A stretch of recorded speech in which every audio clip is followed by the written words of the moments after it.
Speaker.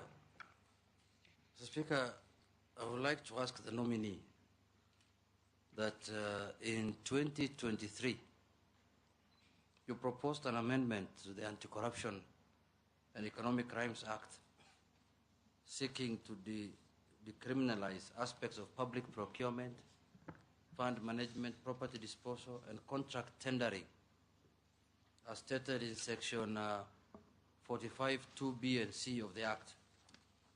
And the bill faced opposition from stakeholders, including the ODPP and the Attorney General, who argued it will undermine anti-corruption efforts. Do you still uphold the objectives of the proposed amendment?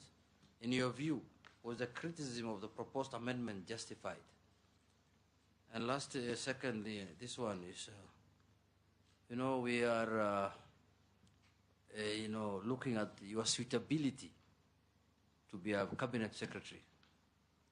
And having served with you the last 2 years in Parliament, in the National Assembly in particular, you came out to me as somebody who was a bit hawkish in terms of when differences occur on the floor of the House, you looked a bit protective of the side that you represented. And as a cabinet secretary, you'll be serving the whole country, irrespective of their political affiliation and all kind of things. To the extent you appear to me to be almost like a bodyguard of a leader in Parliament. So what are your views on those? Thank you so much, Honorable Chairman. I will start with the second question. Article 10 of our Constitution talks about the national values and principles of governance. The national values and principles of governance, Honorable Chair, which I subjected myself to these values, serving as a member of Parliament for 2.5 years now. And these are the same national values which I will carry on if I am nominated as a cabinet secretary. The Constitution. You are already nominated. If you are found suitable. Thank you. If I am found suitable. Because before I have been serving and preserving the interests, first and foremost, the interests of the people who elected me, the people of Better North. But in my capacity as cabinet secretary, I will serve the entire nation without favor and without fear. Because service delivery from Turkana all the way to Ramu, from Mandera all the way to Busia, must be served in a uniform, in timely manner, in cost-effective manner, in efficient manner. Therefore, the second question I'll answer that, yes, I'll subject myself to Article 10 of our Constitution, as well as Article 232 of our Constitution, which talks about the values and principles of public service. Knowing that I'm not partisan to any affiliation, but only taking the interests of the people of the Republic of Kenya. The question number 2 about my proposed amendment of Anti-Corruption and Economic Crime Act. The question which I asked myself, Honorable Chairman, is that we lose money through the corrupt activities or corrupt individuals. At the same time, we end up losing even more money through the process of investigations and prosecution. Investigation and prosecution, which can take even 10 years. That process by itself take resources, take taxpayers' money, and therefore if we can have laws which ensure that the prosecution of those who are caught in corruption activities is efficient, is effective, doesn't take 10 years, then those laws are critical, are important. We are supposed to enact them as the people representatives. That's why I was seeking to amend the Anti-Corruption and Economic Crime Act, Section 45(2)(b) and C, because also we have an Aryan word in this section, and that word is prior planning, which is not defined in the Public Procurement and Asset Disposal Act of 2015. The law should be able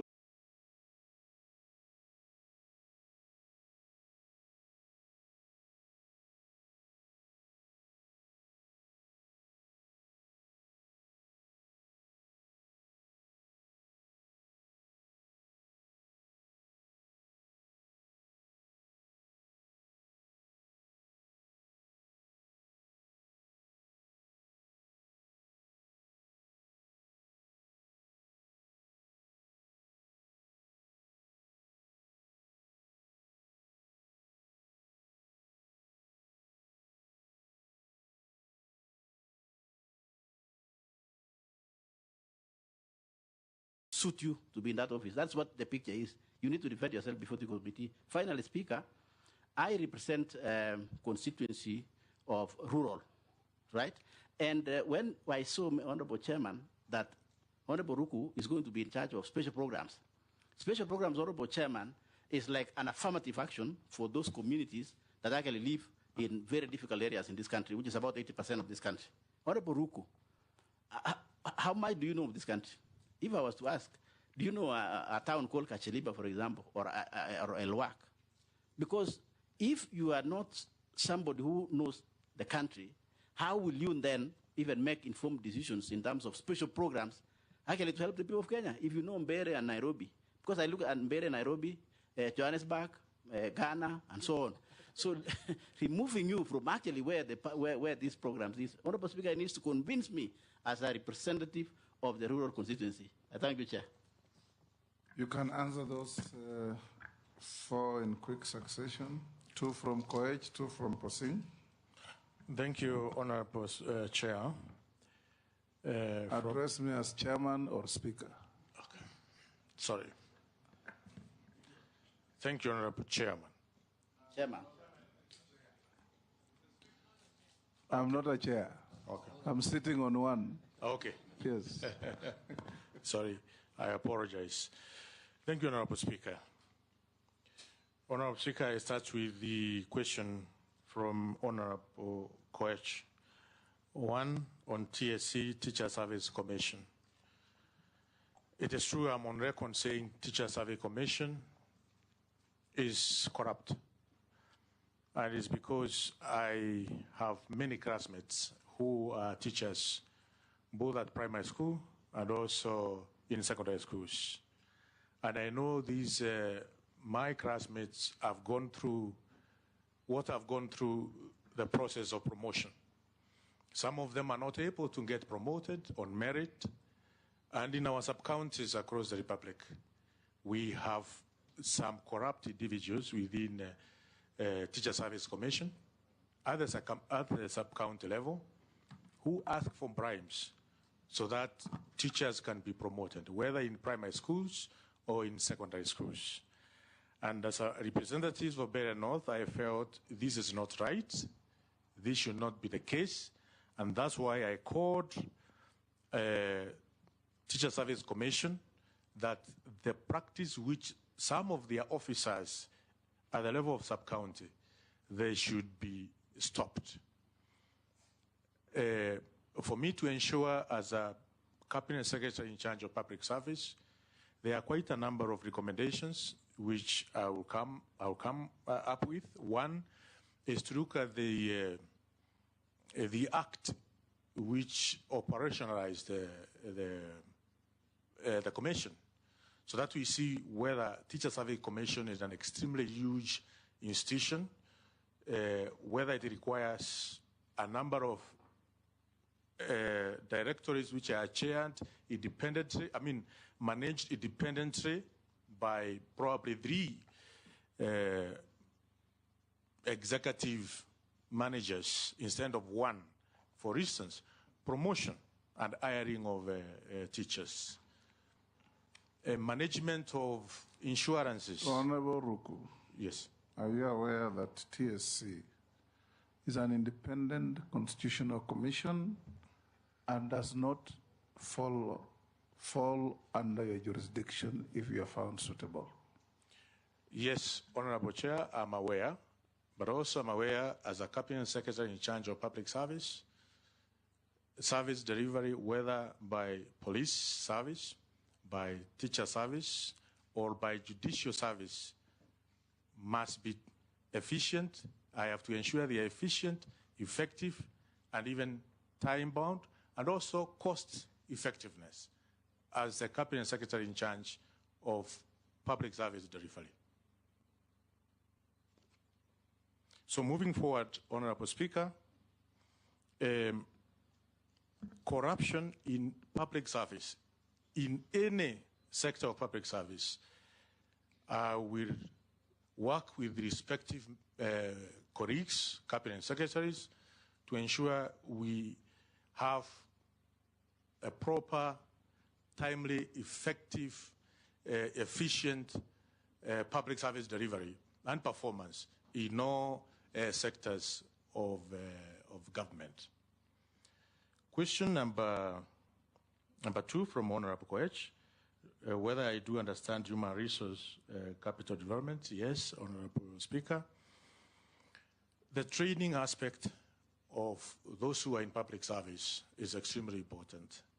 At the moment, we have Kenya School of Government, which offers different training of different professionals in terms of working within public service.